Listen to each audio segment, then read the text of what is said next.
Sai Satcharitra, Chapter 2. Object of writing the work, incapacity and boldness in the undertaking, hot discussion, conferring significant and prophetic title of Hemant Panth, necessity of a guru. In the last chapter, the author mentioned in the original Marathi book that he would state the reason that led him to undertake the work and the persons qualified to read the same and such other points. Now, in this chapter, he starts to tell the same. Object of writing the work. In the first chapter, I described Sai Baba's miracle of checking and destroying the epidemic of cholera by grinding wheat and throwing the flour on the outskirts of the village. I heard other miracles of Sai Baba to my great delight, and this delight burst forth into this poetic work. I also thought that the description of these grand miracles of Sai Baba would be interesting and instructive to his devotees and would remove their sins, and so I began to write the sacred life and teachings of Sai Baba. The life of the saint is neither logical nor dialectical. It shows us the true and great path. Incapacity and boldness in undertaking the work. Hemant Panth thought that he was not a fit person to undertake the work. He said, "I do not know the life of my intimate friend, nor do I know my own mind. Then how can I write the life of a saint or describe the nature of incarnations, which even the Vedas were unable to do? One must be a saint himself before he could know other saints. Then how can I describe their glory? To write the life of a saint is the most difficult, though one may as well measure the depth of the water of the seven seas or enclose the sky with cloth trappings. I knew that this was a most venturous undertaking, which might expose me to ridicule. I, therefore, invoked Sai Baba's grace. The premier poet saint of Maharashtra, Shri Gnaneshwar Maharaj, has stated that the Lord loves those who write the lives of saints, and the saints also have a peculiar method of their own of getting the service which the devotees long for successfully accomplished. The saints inspire the work. The devotee becomes only an indirect cause or instrument to achieve the end. For instance, in 1700 Shaka year, the poet Mahipati aspired to write the lives of saints. Saints inspired him and got the work done. So also in 1800 Shaka year, Dasganu's service was accepted. The former wrote 4 works, Bhakta Vijaya, Santa Vijaya, Bhakta Leelamrit and Santa Kathamrit, while the latter wrote 2, Bhakta Leelamrit and Santa Kathamrit, in which the lives of modern saints were described. In chapters 31, 32, 33 of Bhakta Leelamrit and in chapter 57 of Santa Kathamrit, the sweet life and teachings of Sai Baba are very well depicted. These have been separately published in Sai Leela magazine numbers 11 and 12, volume 17. The readers are advised to read these chapters.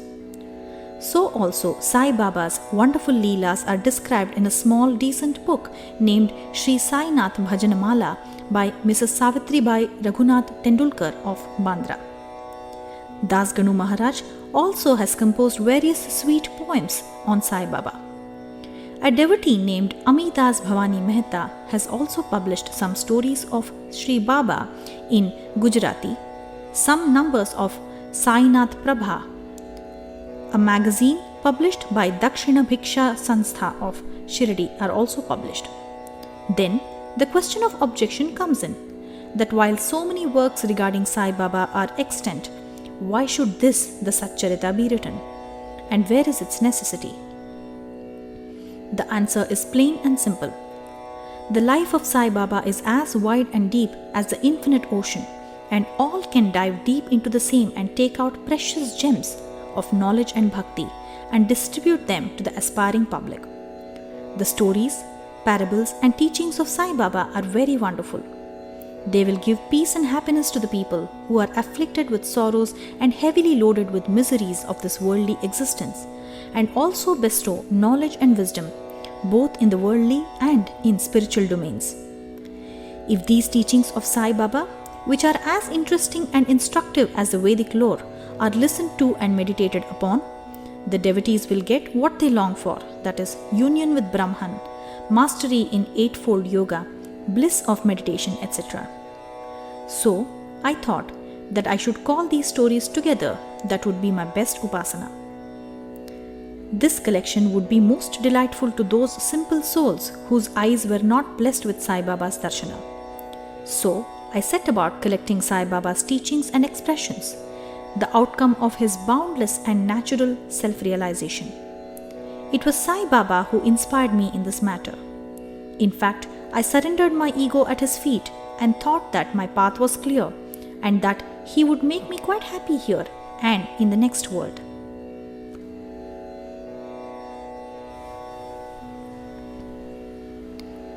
I could not myself ask Sai Baba to give me permission for this work. So, I requested Mr. Madhavrao Deshpande alias Sharma, Baba's most intimate devotee, to speak to him for me. He pleaded for my cause and said to Sai Baba, "This Anna Sahib wishes to write your biography. Don't say that you are a poor begging fakir and there is no necessity to write it. But if you agree and help him, he will write, or rather, your feet or grace will accomplish the work. Without your consent and blessing, nothing can be done successfully." When Sai Baba heard this request, he was moved and blessed me by giving me his udi or sacred ashes, and placing his boon-bestowing hand on my head, said, "Let him make a collection of stories and experiences. Keep notes and memos. I will help him. He is only an outward instrument.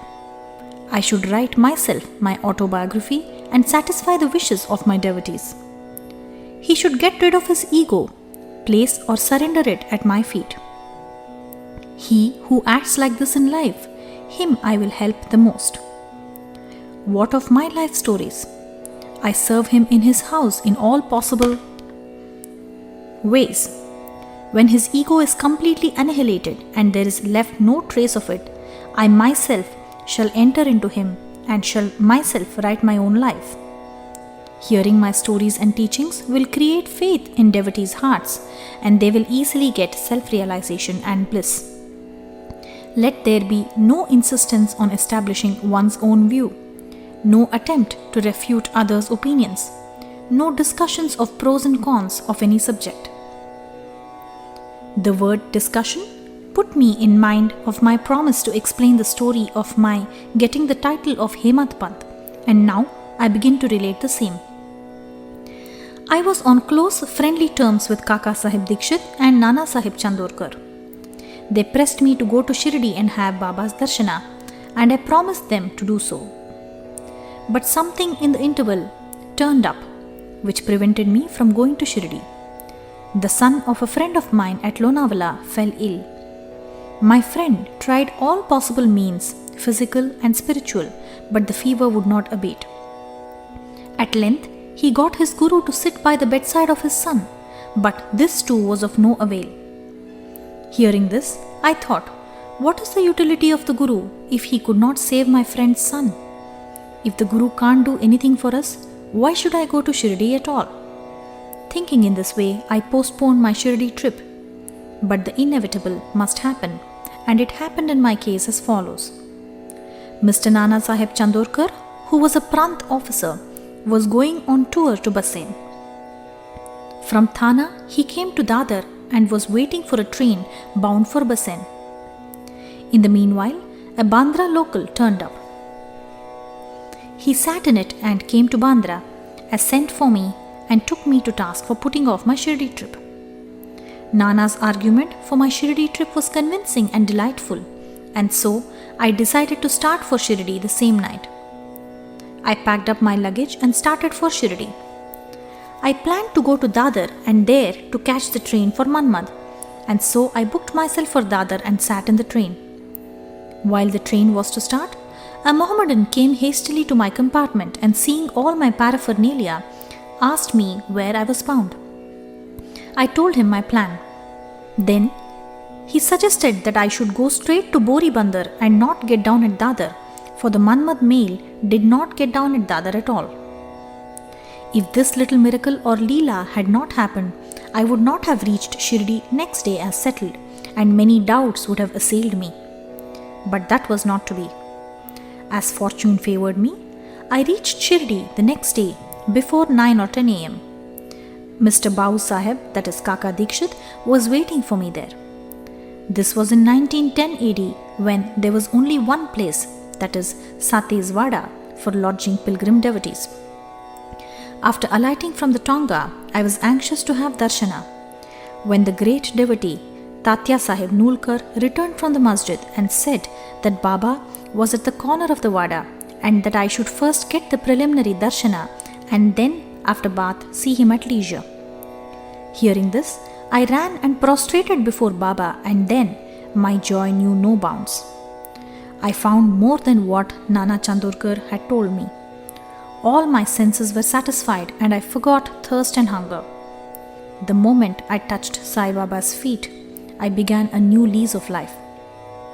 I felt myself much obliged to those who spurred and helped me to get the darshana, and I considered them as my real relatives, and I cannot repay their debt. I only remember them and prostrate mentally before them.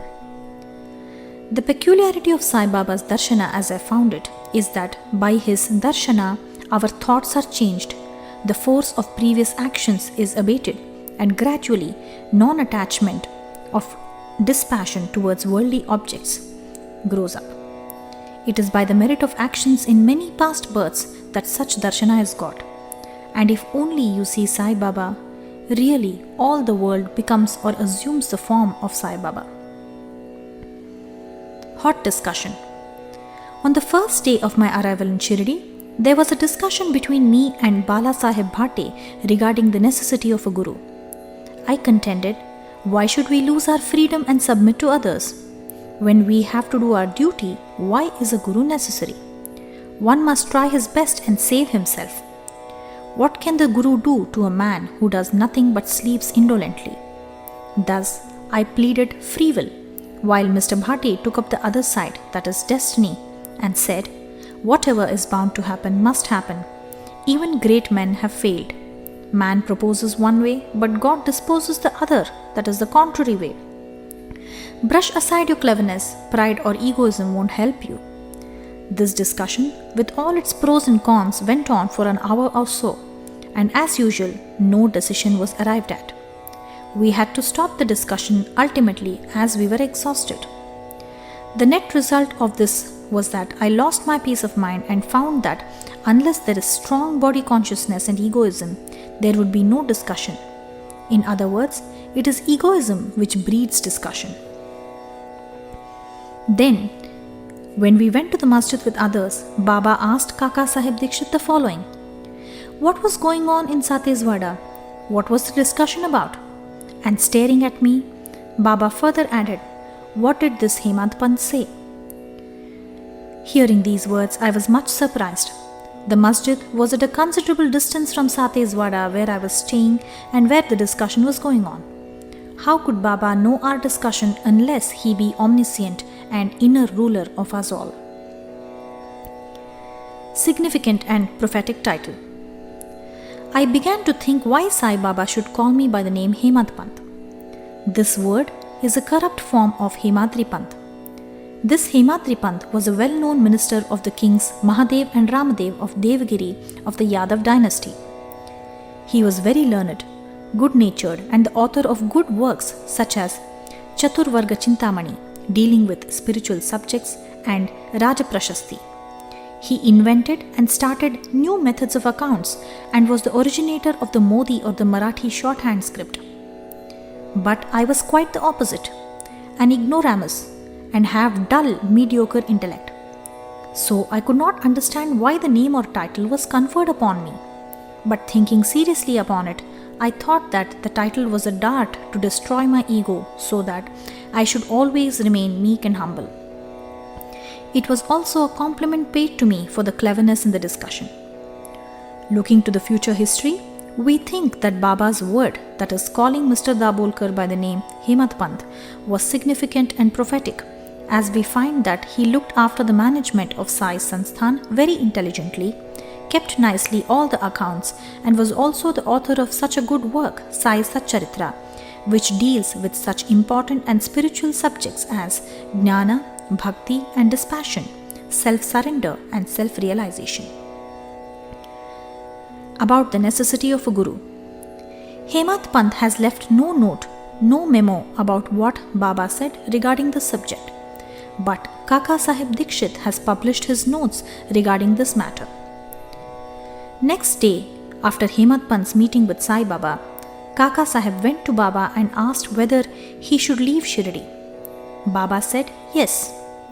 Then someone asked, Baba, where to go? Baba said, high up. Then the man said, how is the way?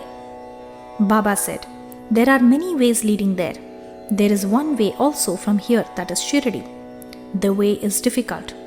There are tigers and wolves in the jungles on the way. I, that is Kaka Sahib, asked, but Baba, what if we take a guide with us?